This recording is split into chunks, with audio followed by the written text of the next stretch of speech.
Alright guys, another episode of the Dietry's MMA Hour. I swear I'm going to get the whole live stream part figured out very soon here. So thank you guys for joining in. This episode is brought to you by MGM Resorts International. If you guys are looking for a resort that you guys can enjoy with the friends and family, go no farther than mgmresorts.com. Visit our website, www.winnersonlyclub.com. You'll see on the right-hand side of the desktop version, or a little bit down the page if you guys are on mobile, that we have our exclusive link that will get you guys some deals, as well as a little bit more money in our pocket to continue to support us for MGM Resorts International. We'll be staying there for UFC 272, Covington versus Masvidal with the Ground and Pound guys. If you guys don't listen to Ground and Pound, I highly recommend you guys go join over there. As well as we've been dropping articles, including fights to watch, what's next for fighters after their performances, and much more at www.winnersonlyclub.com. Getting into the big events here at UFC 270 in Anaheim, California. Unfortunately, we are not there. However, we will be at more events coming up soon. This is a pretty big card. However, we've had some fights drop out the last few days due to medical issues, including unsafe weight cuts and sicknesses that are not COVID related. So UFC 270 in Anaheim at the Honda Center. Let's real quick just start it off. Ngannou versus Gane. Neither of these co-main or main event fights are going to be on my official parlay for today, so I'll just kind of cover what's going to be needed for both guys to win. For Ngannou, he's going to have to show tremendous power in every single strike that he lands. Similar to what we've seen, how he defeated Stipe, it's going to take one punch. He is clearly the stronger guy between him and Gane.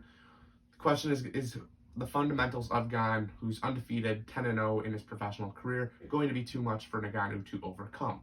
So I'm leaning Ngannou. I don't know how he is the underdog. If you guys are betting on the fights, bet MGM has the best odds that I've seen.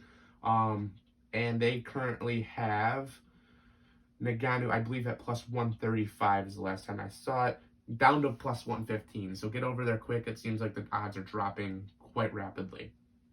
Getting more towards a pick'em. So Ngannou is going to need to show his power. For Gane, he's going to need to separate himself from that right hand from Ngannou, similar to what he did in the Derek Lewis fight for the interim belt. However, Derek Lewis, while as strong and big as he is not against Ngannou. Ngannou's a lot faster, a lot more agile, can really land a lot of these punches. It's only going to take one. So Gane's going to have to kind of dance around, land select shots. If he gets to the ground, obviously advantage Gane, but he's going to need to stay out of the punching power that Ngannou has. Going into the co-main, we have Brandon Moreno versus Deiveson Figueiredo. This is a trilogy fight, the first back-to-back-to-back fights the UFC has ever put on, especially for a title fight. Brandon Moreno is 1-0-1 in this trilogy. The first fight ended up in a draw because Deiveson Figueiredo had lost a point. So really it's 1-1 in my mind. But for Moreno, this fight's going to have to get to the ground. It seemed like in the first fight, there was a little bit of hesitation with the jab from Moreno into Figueiredo. Figueiredo had a much better camp this time around under Henry Cejudo. So expect it to be a different result. It's not going to be as quick as the second fight. I would almost expect it to go the distance as the first fight did. Moreno's going to have to really outwork him on the ground if he wants any chance at winning this. He is currently minus 200 on BetMGM. Deiveson Figueiredo at plus 160 is going to have to keep this fight standing. If he gets into a battle that's on the ground and submissions are getting attempted, I don't see it working out too well for Figueiredo. So for Figueiredo, he's going to have to keep this fight up, similar to how he did on the first fight, and similar to how he was able to have some of the biggest knockout power at the division when he was on his title run. It could be an and new situation here. I see that there's a minus 200 on Moreno. I'm going to probably stay away from this fight in general, just because I think it's more of a pick'em. So, I mean, if you like the value at plus 160, surely bet Figueiredo, but I'm probably just staying away. I don't think there's going to be much of a battle here. Into the official parlay for Dietry's MMA Hour. Last week, we did come off of a win. So we are 1-0 for 2022. Started off with the first fight of the night, Jasmine Jasdavicius versus Kay Hansen. Kay Hansen, pretty big favorite. This is Jasdavicius' first fight coming out of the Dana White Contender Series. Not saying that a debut fight can't win today, because I'll actually have a different result later on in the card. But I think Kay Hansen's learned a lot in her 2 UFC fights. She was a big force in Invicta. If you guys read my article, 3 fights to watch at UFC 270, you guys would know that I am heavily on Kay Hansen. Currently minus 250. When I wrote the article, she was also minus 250. So the line has not changed on this fight. So first leg of the parlay is Kay Hansen. Early on, this fight did get pushed back an hour due to 2 cancellations later on in the card.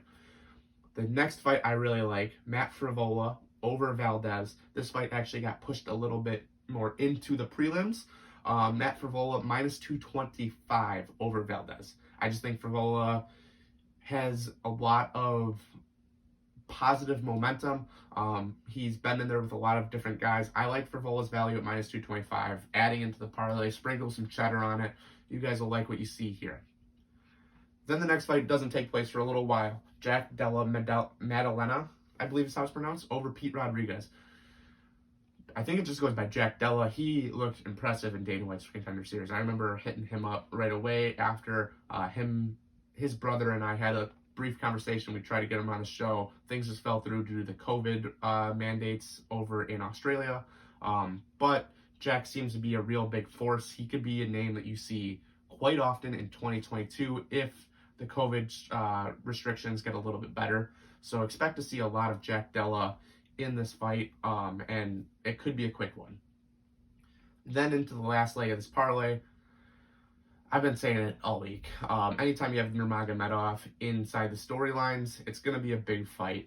Now this is Syed Nurmagomedov over Cody Stamann.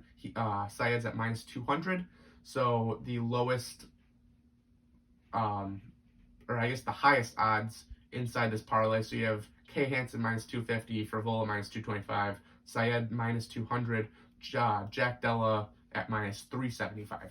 So this could be the first loss of Khabib's career as a coach and really as just a fighter in general. I don't see it happening tonight, though. He is on the main card. I think that with the whole Eagle FC situation kind of unfolding, I think that Khabib knows that he has to perform out there today, and I don't see Syed kind of letting them down. They look very relaxed on the Usman Nurmagomedov story last night of them just playing FIFA in the room. I mean, this is a professional family. The Dagestani wrestling is going to be present. Expect Syed Nurmagomedov to kind of control this fight from start to finish. So that means Kay Hansen, Matt Frivola, Syed Nurmagomedov, and Jack Della Maddalena, I believe it's how it's pronounced. Put those 4 together, you're getting a plus 284 parlay on BetMGM. Again, BetMGM, if it's legal in your state, you should be betting on them. Great people over at the MGM resorts. So we thank them a lot for sponsoring our videos, sponsoring our content, and we'll see you guys next week. Check out the @WOC Maine Twitter and Instagram. Instagram will probably go live at some point tonight just because this is a big fight between me, Hunter, or Sam, and we'll kind of keep this thing going. So we hope to see you guys soon. If you guys like our content, please like, subscribe, share it with your friends. We are continuing to grow, and visit www.winnersonlyclub.com for more content, and listen to the Ground and Pound podcast wherever you get your podcasts, as well as on YouTube, where you guys are probably viewing this right now. See you guys next week.